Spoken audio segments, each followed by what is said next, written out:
Vamos a mirar el tema de los elementales. Verdaderamente todos nosotros nos encontramos en relación con algo que podemos llamar un misterio, que se encuentra en el ámbito de lo que podríamos llamar desconocido. Entonces, en esta charla, igual que las anteriores, en las que nos vamos a aventurar a experimentar sobre temas que son de tradición o de leyendas populares desde épocas muy antiguas. Pues quisiera hacer énfasis de que no estamos llamados a creer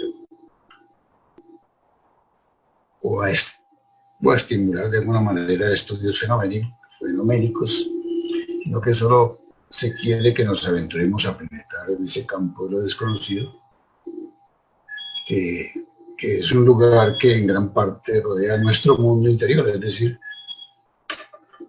que tratemos de atrevernos a rebasar esos límites que nos impone nuestra visión actual de la vida.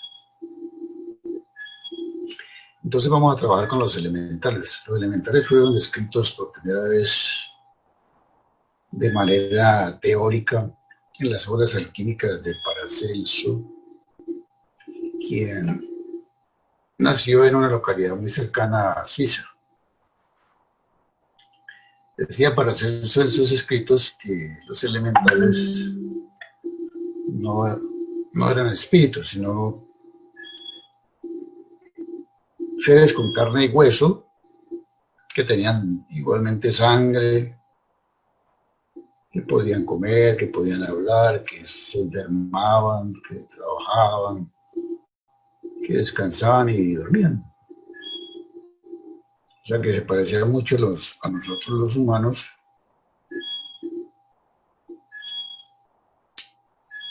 que entre las cosas que les gusta de pronto está el baile, la danza, la música. Pero hay una diferencia, es que algunos de ellos no tienen alma. Igual son mortales, pero no tienen alma.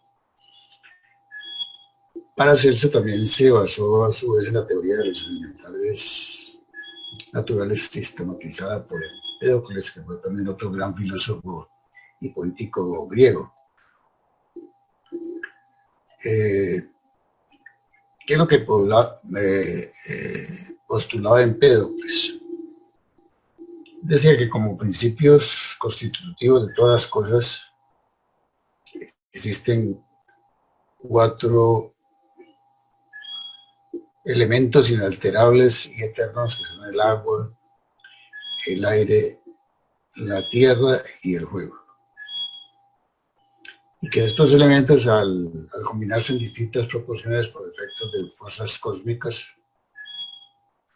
daban lugar a una multiplicidad de seres del mundo que viven entre nosotros desde el principio de los tiempos. Eran seres interdimensionales, o sea, se podían encontrar en muchas dimensiones, y él lo llamó elementales también. En muchas otras leyendas se habla de que los humanos tomamos cierta conciencia de que ellos existían en una época en que como seres éramos bastante especiales, porque no estábamos tan contaminados por ese afán personalista, por el deseo de poder, y que por ello nos podíamos conectar más fácilmente con el entorno y con estos seres, pues debido que también al tener un gran respeto por la naturaleza, por las plantas, por los árboles, por los animales, por el agua,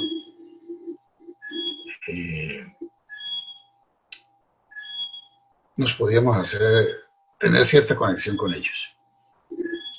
Posteriormente, de generación en generación, se nos ha transmitido de varias maneras esos conocimientos, y en fábulas, leyendas o cuentos y relatos aparecen muchas historias.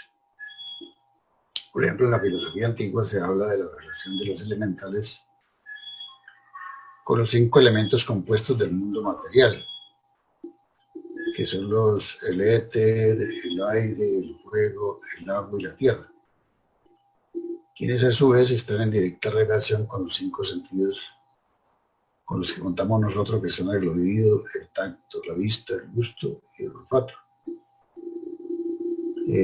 Adicional se habla de que cada elemento compuesto se corresponde a uno de los sentidos, es decir, el éter se corresponde con el oído, el aire con el tacto, el agua con la vista, el agua con el gusto y la tierra con el olfato. Sin embargo, todos se afectan entre sí, si bien existe una relación en grado menor de esa afectación. También se lee igualmente en algunas fuentes antiguas que a algunos de estos elementales les gusta jugar con los seres humanos y suelen hacerles muchas bromas. En otras partes existen relatos donde se habla de que ellos nos someten y nos controlan a su voluntad, que incluso llegan a raptarnos, que son seres que evolucionan, que viven en pareja, que tienen hijos, que forman razas, que forman subrazas.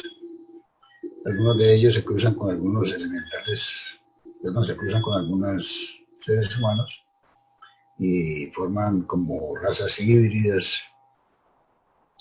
De todos modos, plantean que tienen mucha inteligencia, en cambio hay otros que son bastante limitados. Algunos seres elementales tienen poderes mágicos, de encantamiento, de telepatía, de telequinesia, de todas estas cosas que se habla hoy en día, como poderes más allá. Y otros pueden volar, practicar la levitación o hacerse invisibles. Hay elementales con mucha fuerza. Algunos son héroes, algunos se consideran como semidioses. También se conoce que materiales como la sal, el hierro, el acero, son muy peligrosos para algunos de ellos. De todos modos, esos elementales no cuentan que no son visibles para nosotros los humanos. Y solamente los podemos ver si ellos consideran o así lo quieren. Podrán aparecer y materializarse en el mundo físico con distintas formas, con apariencias de tamaños diferentes. Sus cuerpos son de energía muy ligera y son muy cambiantes. Bueno, resumiendo, todas esas historias que se leen, leyendas o escritos, son los que han dado origen a la clasificación de los elementales de la naturaleza. Vamos a empezar con el primer elemental, que es el elemental de la tierra, que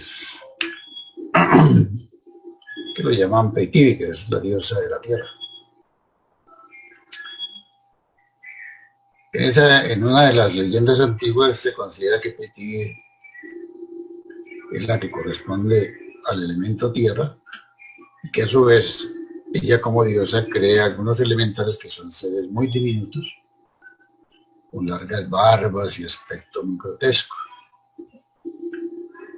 Existen muchas fantasías populares o cuentos populares donde se lo rodea de historias y de muchos misterios.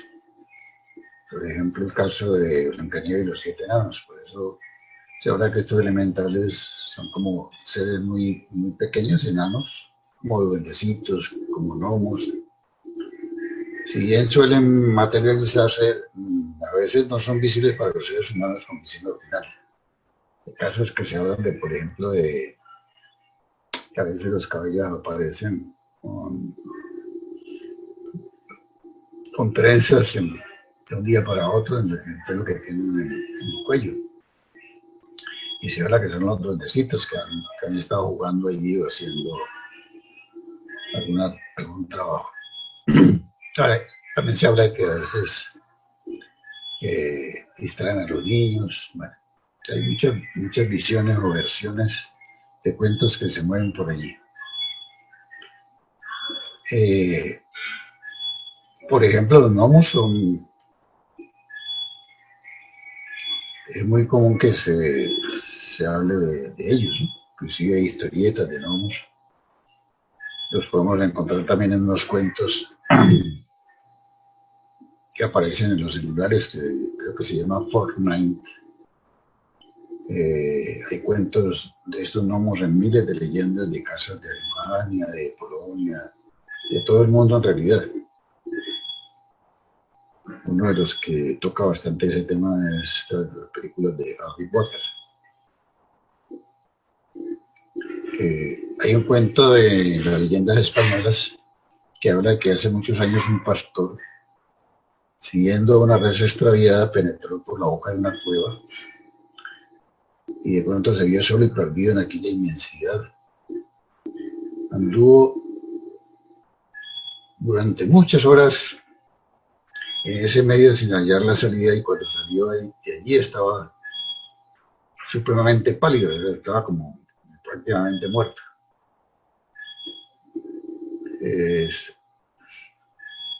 Los que lo encontraron, al escuchar su historia, decían que él había como sorprendido el secreto de los gnomos, pero que desafortunadamente había respirado su envenenada atmósfera, y por esa razón salió en muy mal estado, y que antes de morir pues vivió que había encontrado unas galerías inmensas, subterráneas, que estaban como alumbradas con un resplandor fantástico, que las rocas era como si tuvieran una fosforescencia, parecían como cristales fantásticos, y que además habían grandes vetas de oro y plata. Era un lugar de piedras preciosas en cantidades alarmantes. Y que adicional él había visto unos seres muy extraños, como criaturas humanas deformes y muy pequeñitas. Bueno, esa es una historia. En otras leyendas, por ejemplo, se habla de que descubren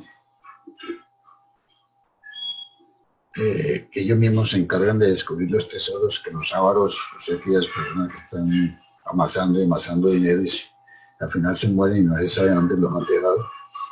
Entonces ellos se encargan de encontrarlos y custodiarlos.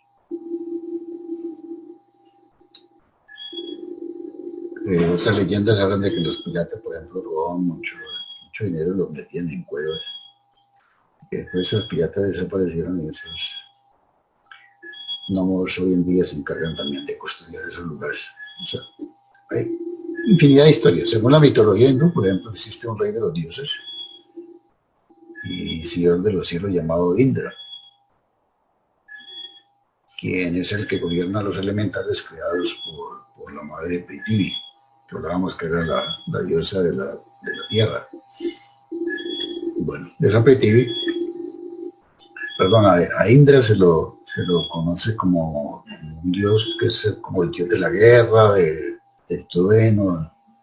Se lo considera como un héroe en esas leyendas, porque él llegó a matar a un gigantesco dragón enemigo que había robado el agua del mundo, y sembró el caos. A este Indra se lo representa a veces con un arma que es como una lanza en forma de un rayo. Bueno, los elementales de la Tierra son los guardianes de los movimientos terrestres. O sea, ellos están ahí siempre cuidando el crecimiento de la vegetación, de la reserva de las tierras, para que todas estas cosas no sean contaminadas por los seres humanos. En un pueblo mitológico llamado los Nibelungos, en las leyendas germanas, que fue gobernado por el príncipe Nibelung, en esa historia se los describe como elementales, como enanos oscuros que viven en las profundidades de la tierra y se dedican a la extracción de metales, que a su vez guardan en una gruta oscura y profunda un tesoro sagrado que nadie puede tocar. Ese tesoro se lo habían robado a las ninfas, los custodiaban. Y el rey de los Nibelungos, a su vez, poseía un anillo que tenía poderosas propiedades mágicas. Y en esa misma metodología se cuenta que apareció en algún momento un héroe legendario conocido como el caballero Siegfried, quien al matar a un dragón y bañarse con su sangre se volvió inmortal. fue el que le dio muerte a los príncipes nibelungos, que se llamaban Nibelung y Chilbung, que tras discutir con ellos y no aceptar la forma de repartir el tesoro, entonces caballeros Sigfrido los mató. Esto lo describe muy bien en una ópera el famoso compositor Richard Wagner, que hizo un ciclo de 4 óperas que lo tituló El Anillo del Nibelungo, que está formado por el oro del Rin, la Valquiria, el Sigfrido y el ocaso de los dioses. Que vale la pena que de alguna manera uno pudiera tener conocimiento o escucharlos para mirar qué tanta vibración tienen. Bueno, entonces en síntesis estos elementales lo que tratan es de cuidar y reservar ciertos lugares magnéticos de la Tierra. Por ejemplo, en la Argentina hay una provincia que se llama La Rioja, que dicen que hay un lugar que no puede ser visto por los seres humanos y que está vigilado permanentemente por los elementales de la Tierra, que si alguien se acercara allí, con toda seguridad, se materializarían y evitarían que cualquier persona se acercara a ese sitio. Entonces no dejan pasar a nadie. Hay historias, por ejemplo, de los famosos entierros. Y pues los que saben de eso o hablan de eso dicen que un entierro no es concedido sino a quien realmente lo merece, o a los que los elementales de la Tierra dejan que los encuentren. A veces tenía unos amigos que tenían un lugar donde veían una luz, entonces pusieron a caballo, nunca encontraron absolutamente nada, porque seguramente esos elementales pensaron que ellos no se merecían ese tesoro. Bueno,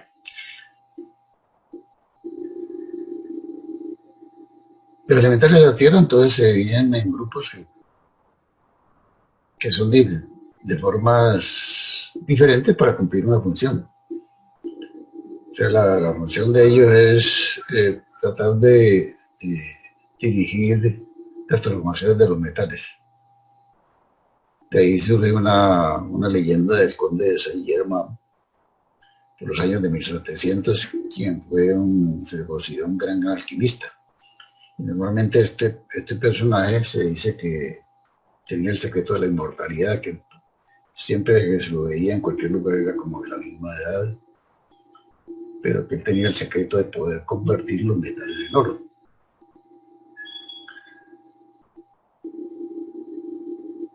La historia cuenta que siempre lo encontraban en acontecimientos importantes de la historia humana. O sea, parece que él tenía unos conocimientos de ocultismo supremamente grandes que a su vez transmitió en la época en que vivía. Hablaba, por ejemplo, de la piedra filosofal, y también cuenta la historia que un día le mostró a un amigo suyo las sacas donde guardaba el oro que tenía un tesoro incalculable ahí guardado de piedras preciosas y metales, como decimos ahorita, de valor incalculable. Y el amigo le preguntó cómo había logrado contar tantas maravillas, y él le dijo, pues hombre, este tesoro me los regalaron mis amigos de la Tierra. A él los llamaba también sus servidores de la Tierra, o sea que parecía que tuviera dominio sobre ellos.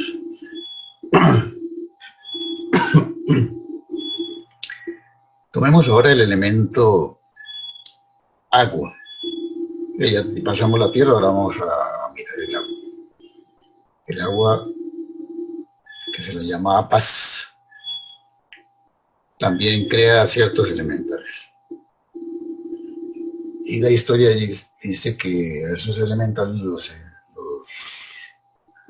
los gobierna una entidad llamada Varuna, que en la mitología hindú se considera como el dios de los océanos, el dios del cielo, el dios de la lluvia.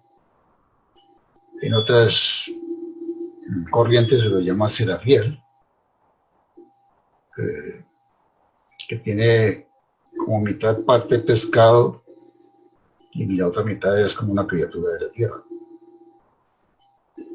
Y su arma es una soga, una cuerda de lazo. En algunas culturas se lo consideraba como un dios más o menos de aspecto, pues no tan sociable, porque pues él formaba como el caos del cielo, creaba las lluvias, creaba las tormentas, los rayos, los truenos, y muchas veces fenómenos pues producían daño al ser humano. Lo que sí ahora es que los elementales del agua rigen el movimiento rítmico de las aguas, de las lluvias, de las tormentas eléctricas, de las tempestades, y que si ellos se pudieran materializar se lo vería como ondinas sugestivas, que son como una variedad de ninfas propias del lago y agua dulce. Nosotros seguramente hemos oído hablar de las ninfas.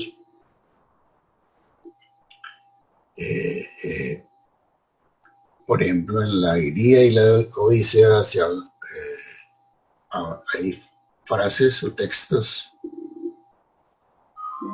que hablan de ese tema, ¿sí? O sea, eran considerados como seres casi mágicos en la mitología griega, y por ello autores como Homero los incluían en sus cantares y poemas. Pero realmente se sabe poco de estas ninfas, ni siquiera su nacimiento está claro. Su labor era la de proteger las aguas, la vida que se creaba en ellas. Entonces estas fuerzas elementales del agua son las que dan vida al cuerpo femenino.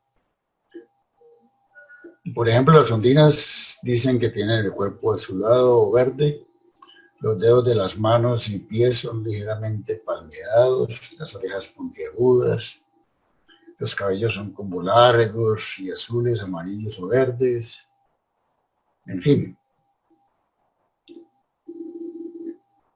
Son seres que pueden respirar tanto en el agua como en el aire, son criaturas muy alegres, son muy traviesos, y se dicen que su risa es capaz de hechizar a los viajeros y marineros que se encuentran con ellas hasta el punto de hacerles perder su voluntad y sucumben ante ellas.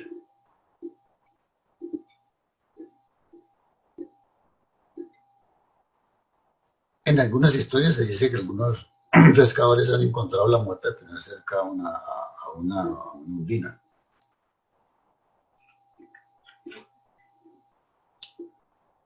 A veces uno se queda observando las nubes y uno les ve como formas, entonces dice que allí se pueden ver las formas, colores variantes de los elementales en las nubes, que muchas veces uno les presta atención o no, pero en general no les prestaba mucha atención, pero a veces sí vemos figuras bien particulares en las nubes.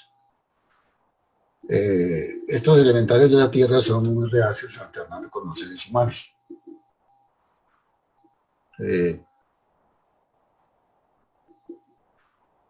Y cuentan que si uno, como ser humano, lo quiere dominar a esos elementales del agua, tiene que tener una rueda control a toda prueba. Por ejemplo, Jesús, o el Cristo, fue un ser que podía dominar esos elementales del agua y por eso podía caminar sobre los aguas. Hay un escrito de Franz Kafka, que fue un escritor checo de origen judío, que escribió, entre otras obras, La Metamorfosis. Él narra, en El silencio de las sirenas, narra que para protegerse del canto de las sirenas, Ulises tapó sus oídos con cera y se hizo encadenar al mástil de una nave, porque el canto de la sirena era cautivador y con eso podían atrapar a muchas personas.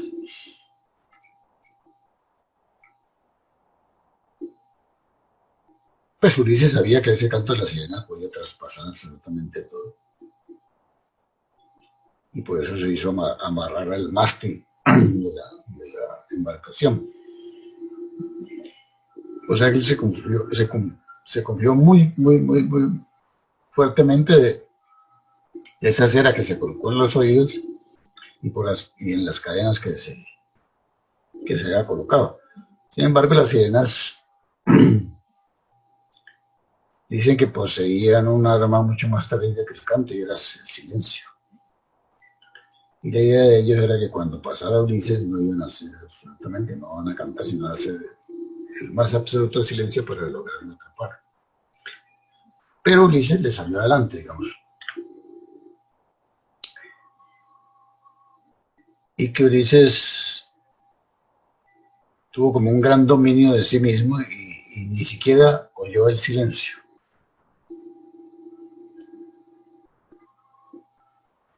Entonces Kafka en ese texto dice que tal vez Ulises supo el silencio de las sirenas y le representó una farsa para poder salir adelante y escapar. Bueno, ese es el tema de los elementales del agua. Ahora pasemos a los elementales creados por el fuego. Se los llaman los tejas. Tejas es el fuego. Que nosotros hemos visto muchas veces en el fuego, cuando hacemos algún asado o hacemos alguna hoguera, que uno ve como unos movimientos que flotan así y se van como, y se desaparecen rápidamente.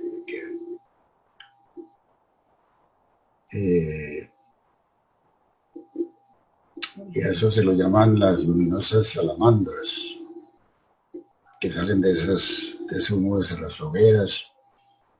Cuando se quema el incienso también aparecen muy a menudo.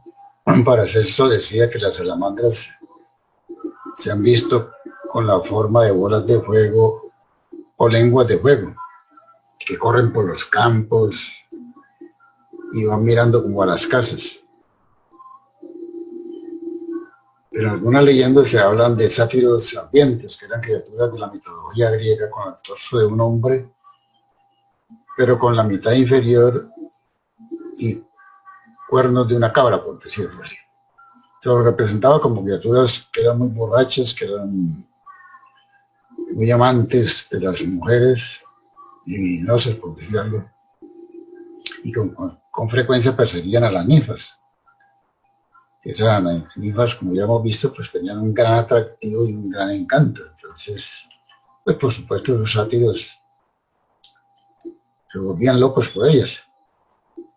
A estos elementales del juego se les identifica también como las terribles erinias.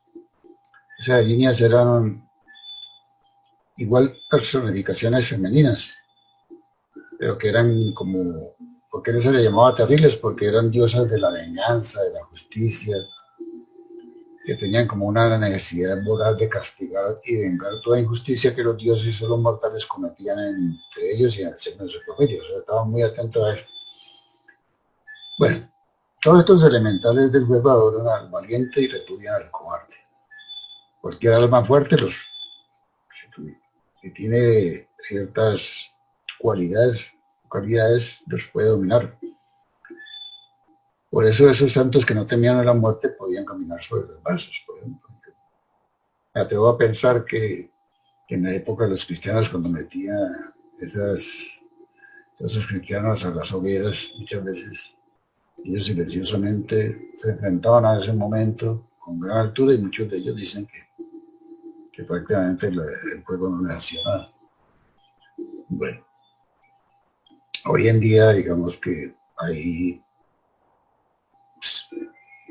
personas de ciertos movimientos, como por ejemplo en el Japón y en la China, le llaman los sintoístas, que pertenecen a una religión nativa de esos lugares, que trabajan con la veneración de los espíritus de la naturaleza y son adoradores del fuego, o sea que tienen dominio sobre el fuego.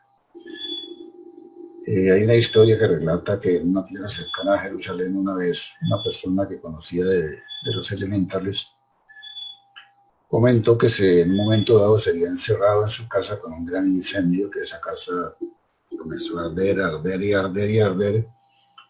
y que él se agarró a pedir gritos de ayuda, pero nadie escuchaba porque esos gritos se confundían con esas llamas tan grandes y tan fuertes. Pero él alcanzaba a ver en el medio del fuego todas esas salamandras que salían y los seres, como unos seres extraños y caprichosos. Entonces él llegó un momento en que prácticamente dijo, aquí ya perdí mi vida, se dio pasto de las llamas y comenzó a recitar una oración que sabía para manejar esos elementales. Aguardó unos segundos, seguía repitiendo y las llamas seguían creciendo, como si la oración de él no estuviera haciendo ningún efecto. Y él dice que en un momento dado apareció como un gran arco de fuego en el centro de la sala y él inmediatamente quedó como desmayado. Y hasta ahí recuerda, dice, cuando en un momento dado lo encontraron como que si no hubiera pasado nada. Y entonces dice que gracias a eso seguramente pudo evadir ese peligro. En estos elementales del juego se habla de un dios que ellos tienen que se llama Micael. Bueno, nos queda por último ya tenemos los tierra, agua y fuego. Nos queda mirar el último, que es el elemental del aire, que es Bayú. En esta elementales del aire se forman los que se llaman los silfos. Los silfos son como unas criaturas que tienen una apariencia similar a los de las hadas, más no se las puede realmente clasificar como si fueran ellas, una de ellas. El hecho es que ellos crean igualmente las larvas errantes, que son como unos espectros o fantasmas que viven errantes sobre la tierra para atormentar a los vivos. Son elementales del aire.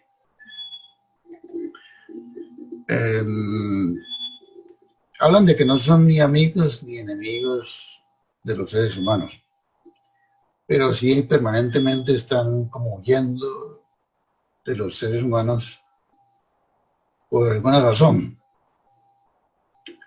Sin embargo, hay magos que los pueden manejar y son muy útiles para estos magos,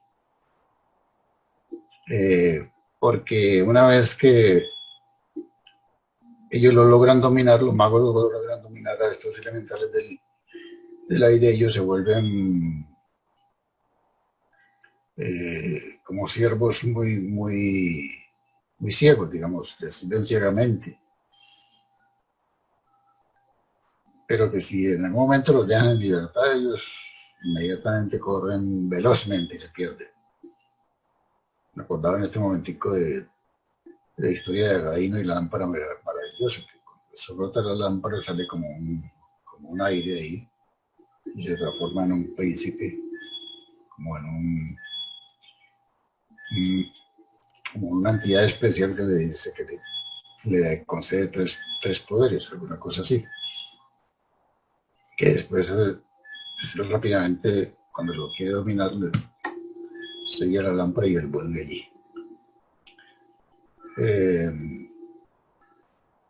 Shakespeare, por ejemplo, lo describió muy bien en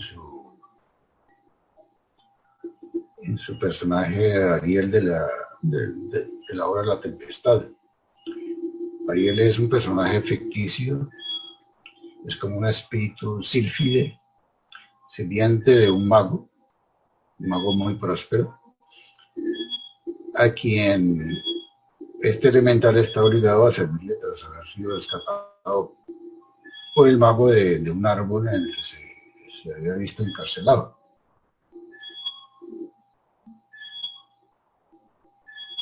Entonces, cuando Ariel podía manejarlo, le daba orden y no había ningún problema.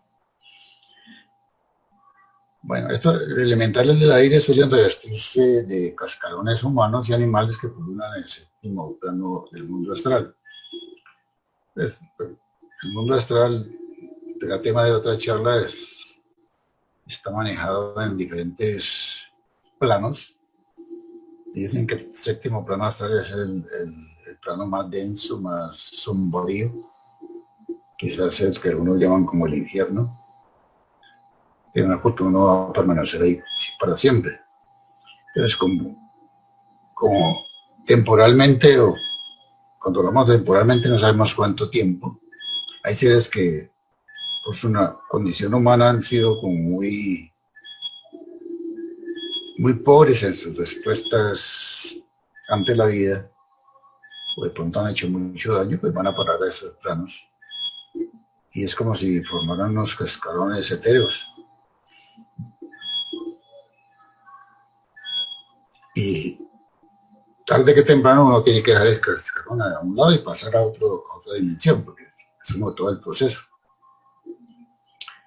Entonces en ese plano astral hay muchos elementales del aire esperando que aparezca un cascaroncito de esto para vestirse con ellos. Es el que tiene algo especial, no sé. Bueno, entonces, si lo miramos, pues ellos toman cuerpo de las escorias etéreas. Lo etéreo se utiliza para nombrar aquello que pareciera impalpable, que es decir, que es como gaseoso, ligero y sin gravedad. Esas escorias estéreas y astrales las nombran mucho en muchos escritos. Azrael, por ejemplo, llamado al dios de la muerte, procura bondadosamente que esas escorias se disuelvan y se reintegren al éter cósmico. El éter cósmico es un éter muy misterioso que llena toda la región del cosmos y que si pudiéramos visualizarla, pues la veríamos por encima de la esfera terrestre.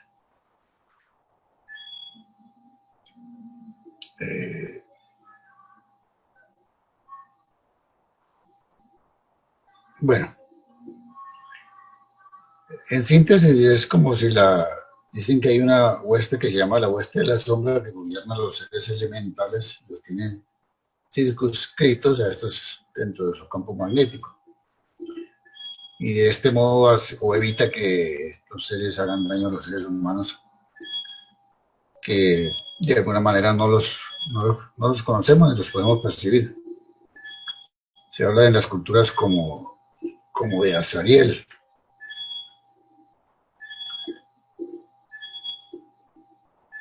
Por ejemplo, hay un relato en las culturas canadienses relacionado con los elementales del aire, en donde se cuenta como una serie de eventos muy extraños en una región de Canadá que se llamaba Manitoba.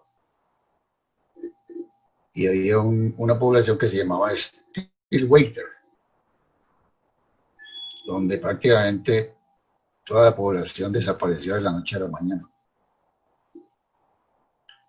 Y un oficial de la policía finalmente en investigaciones descubre que la gente del lugar acostumbraba a adorar a una especie de ser interdimensional, un elemental, según ellos, que era un espíritu de las fuerzas de la naturaleza llamado el caminante del viento. Y ese caminante del viento lo llevó absolutamente a todos. Esa es la historia como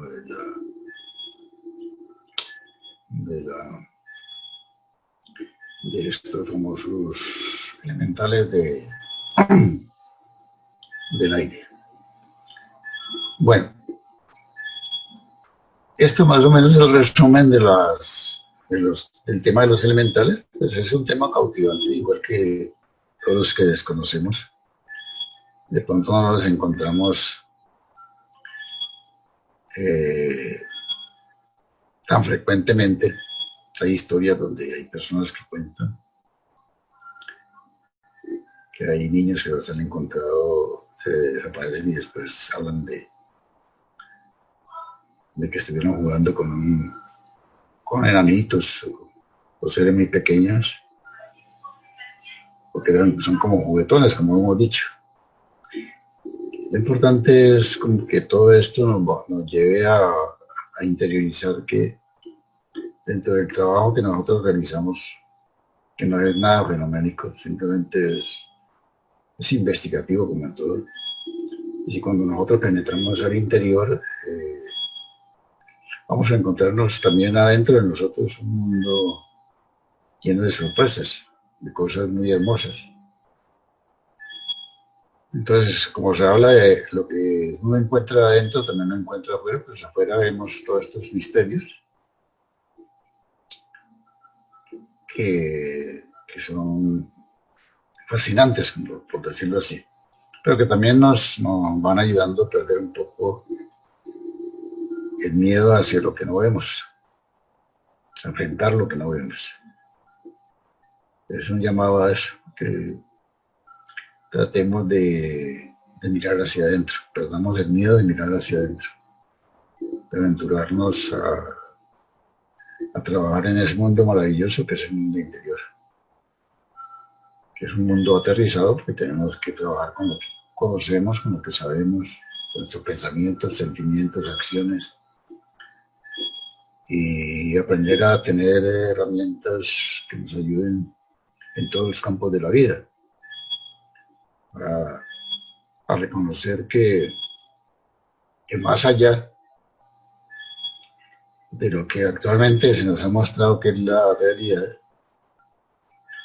quizás hay otro mundo que verdaderamente es el mundo real, que también hablamos de que nosotros vivimos en un mundo de ilusión, pensando que por ahí vamos a encontrar respuestas a la vida, que vamos a encontrar la verdadera felicidad.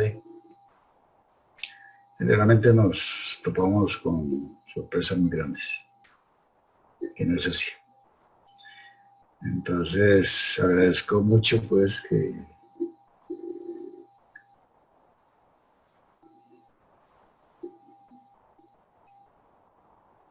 su presencia en este cautivante mundo se siga haciendo presente. Que pasen buena noche.